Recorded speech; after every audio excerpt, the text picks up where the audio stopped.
My sister, 31 female, has fertility issues. She's been trying to have a baby with her husband, 30 male, for about 4 years now. The doctor says it's unlikely to happen, but they've tried and it's been extremely hard on them. My sister especially. I've watched over the past few years as she's become a baby-obsessed shell of herself. It's at the point where she'll cut friends with babies out of her life and cry when she sees a baby out and about. She refuses to go to therapy. I, 27 female, am single and doing pretty great in life, all things considered. Last week, my sister made a very formal invitation to have lunch with her and her husband this past weekend. I thought it was going to be some kind of congratulations lunch because I got a small promotion at work, and I thought that was very kind and thoughtful and accepted. Spoiler, it was not about the promotion. Instead, she sat me down with this big fat binder which said, and I crap you not, Operation Baby on the cover. She opened it up and started explaining that this was the plan for my having her baby since she can't have one. She said that since we look very similar, which we do, and I've been pregnant before, more on that in a bit, it makes perfect sense that I'd act as a surrogate. It was obvious she's been planning this for some time. The plan was incredibly detailed, including the fact that she wanted everything about the birth to be natural, since she's had really bad luck with doctors, meaning that she wants me to have S with her husband and let him nut inside of me. I said no immediately. I do not want to be pregnant, and I do not want to have any baby for the following reasons. I have a very physically demanding job. I would either have to quit or be relegated to a desk job for the duration of the pregnancy, recovery, and I don't want to do that, both because I love my job and because it would stall the upward trajectory that I've worked really hard to be on. My sister is a micromanager. She's made some pretty ridiculous requests of us in the past few years on her quest to get pregnant, which we have done because we love her, like swapping out certain cleaning supplies or making events child-free, things like that. I know her requests have gotten her husband really burnt out, and I don't want her focusing any attention on me. I have been pregnant before. I was R at 19 and got pregnant, then had termination. I won't get into the details, but it was extremely traumatic and I don't want to be pregnant again. I got into an argument and I left their house. I live about 90 minutes away, and when I checked my phone after the drive, I had, and I crap you not, 27 texts and 8 missed calls from her, various other family members, berating me for not doing this. Apparently, everyone in the family knew this was her plan, but no one bothered to tell me. Even my own mom was saying, "Why don't you do it for her? It would mean so much." But the worst was that my sister said that she'd tell my family about my termination if I didn't do this for her, which is a really low blow. Most of my family are devout Catholics, my parents included. There's a significant chance that I'd be estranged from my family for the rest of my life if that were to happen. How do I handle this? I love my sister, and I know that she's been in pain for a long time, but this isn't fair or okay. I'm curious to know if your family knows that she wants you to have S with her husband. If they know and they're still on board, these may not be people you need in your life. I'm so sorry this is happening, but I would start by talking to your family and finding out what information they know. And if you truly think that your sister would tell your family, I would tell them first. Make sure they get the true story from you rather than a false one from your sister. It's been an eventful couple of days, so I thought I'd make an update. A couple hours after my original post, my brother-in-law showed up at my house looking like crap and asking if we could talk. Even though I trust him, folks on here were saying that I should be wary of being alone with him, so I told him I'd talk to him in a public place. So we walked to a park that's a few blocks from my house. Once we got there, he started apologizing. He told me that he should have stopped my sister from getting too far with this idea and definitely should have kept her from asking me. He was just sort of in denial that it was more than a vague inclination on her end. She's apparently had a lot of half-baked schemes that she hasn't acted on. He assured me that by no means would he be having a kid with me, period. After talking for a bit, it became clear to me that he didn't know what my sister was holding over my head. And at this point, I don't know. I felt like he should know what she was doing so he could make some decision about his own future. So I gave him the gist of what happened when I was 19 and showed him the texts she sent me. Brother-in-law broke down, like serious breakdown. People are staring. He had no idea and went through a whole "who did I marry? What happened?" crisis. When he's feeling a bit better, I take him back to my place, have him drink some water, and talk about what's next. We decide that we're going to go to my parents to tell them the whole truth and let the chips fall where they may. He wanted to come with because my parents love him, and we both thought it would help to know that he was on my side. I drove both of us because he wasn't up to driving, and I wasn't about to force him. We get to my parents' place. My sister's car is already in the driveway. My dad answers the door and starts to say that we should go, but she spots us and starts screaming. Apparently, brother-in-law hadn't told her where he was going, but they have tracking enabled on their phones so they can see where the other is. So she knew that he was at my place. She's screaming, he's screaming, my mom's crying, my dad's trying to calm everyone down. Eventually, my sister stops screaming at brother-in-law and starts screaming at me. My mom joins in because the cat's out of the bag about the termination, and my dad straight up tells them to shut up, which was surprising, and did actually get everyone to shut up for a couple seconds. Brother-in-law asks my sister if she told my parents about the termination. She said I should check my phone. It's been on silent. I look at it. She put everything in our extended family's group text, including screenshots of multiple conversations, including a very personal one from last year where I talked about my grief, which sucked, especially bad. She didn't bother mentioning that I was R or that she asked me to duck her husband. I'm in shock, but brother-in-law is extremely upset and basically asking her how she could do something like that, and she slaps him across the face. Even she seemed like it came as a surprise and started to apologize, but he told her that he can't be with her anymore. She's crying. Then my mom rounds on me and says all of this is my fault, and then my dad actually comes in and starts defending me. I just sort of look at brother-in-law and ask if he wants to get out of here. He says yes, so we just kind of go. He asks if he can go back to my place and stay the night. I say yes. So we have a very quiet and awkward car ride home. We get home. It's pretty late at this point, so brother-in-law goes right to bed.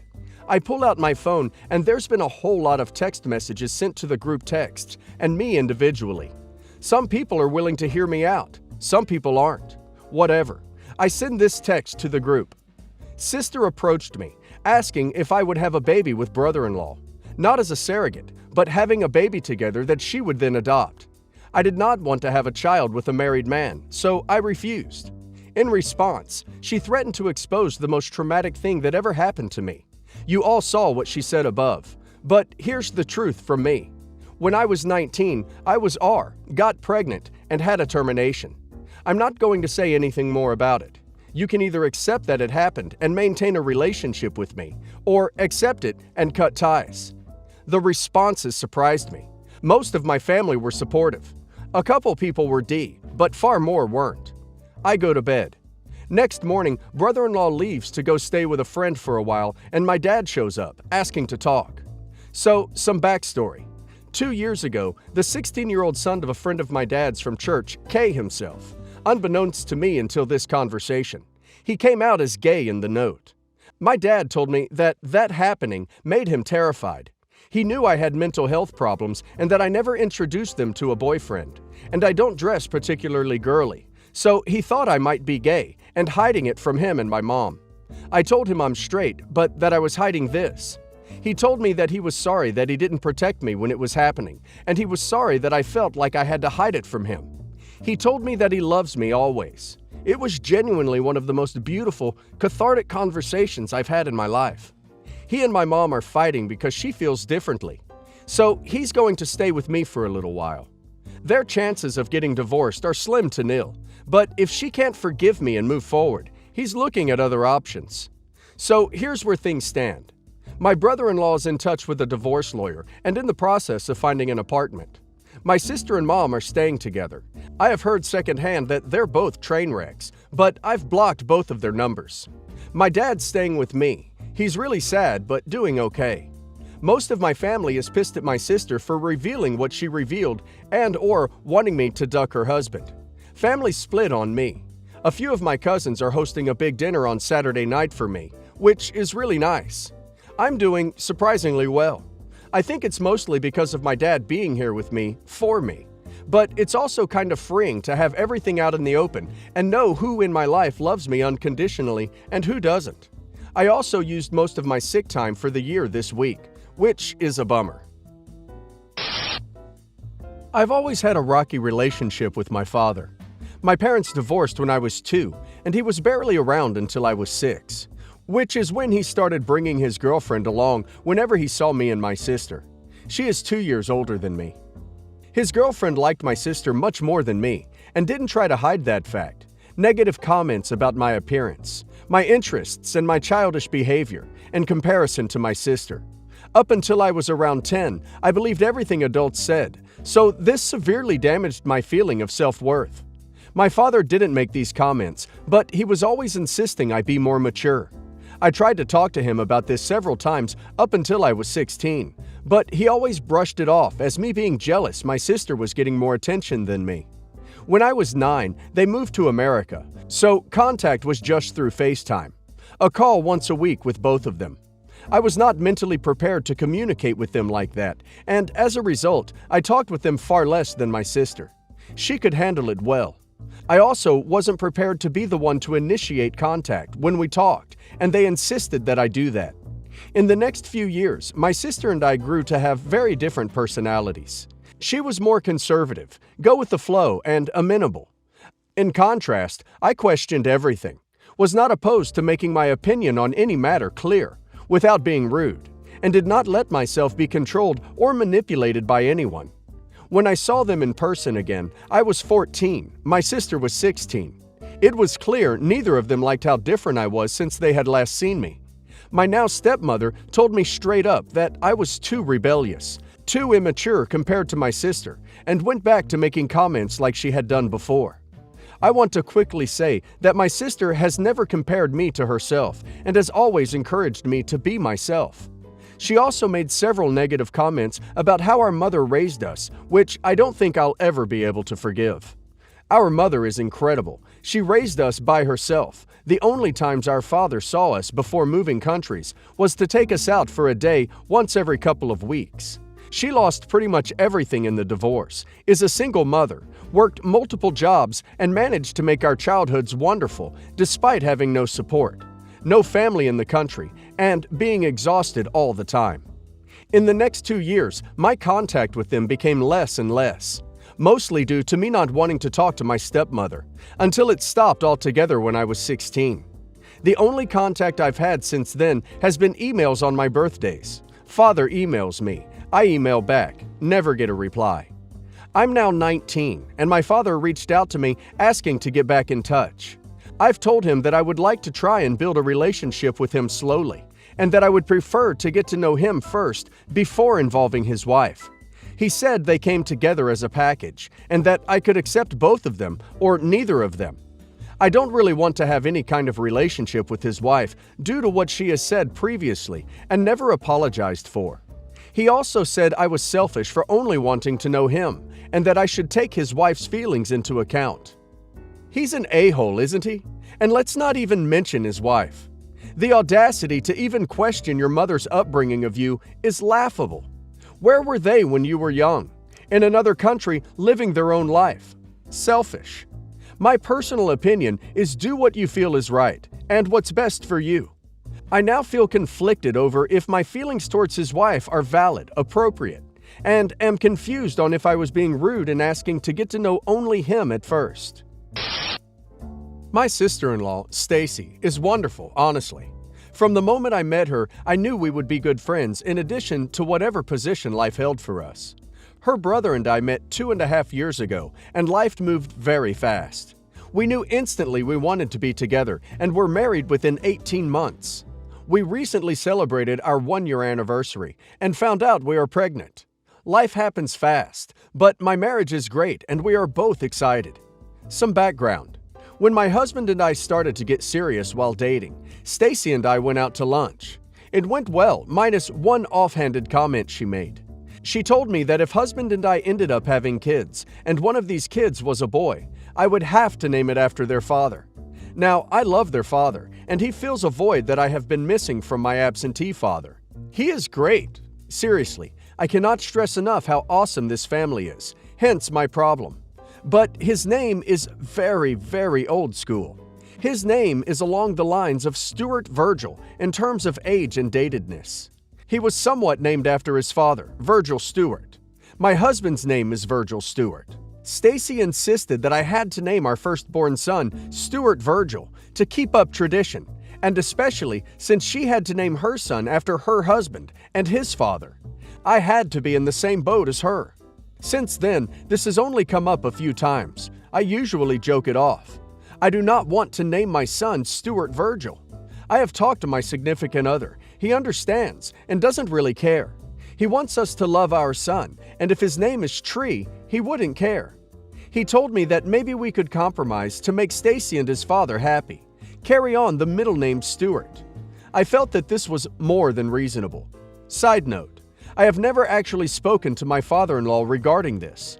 I had significant other talk to him, and he made it seem like this is more Stacy's thing than anything. He would be fine with whatever, as he is pumped we are having a son, baby, at all. Anyway, I had a phone conversation with Stacy, letting her know that we were talking about names as we were finding out the gender soon. I listed off our girl names, and before I could break the Stewart thing to her, she said, and of course, Stuart Virgil for a boy.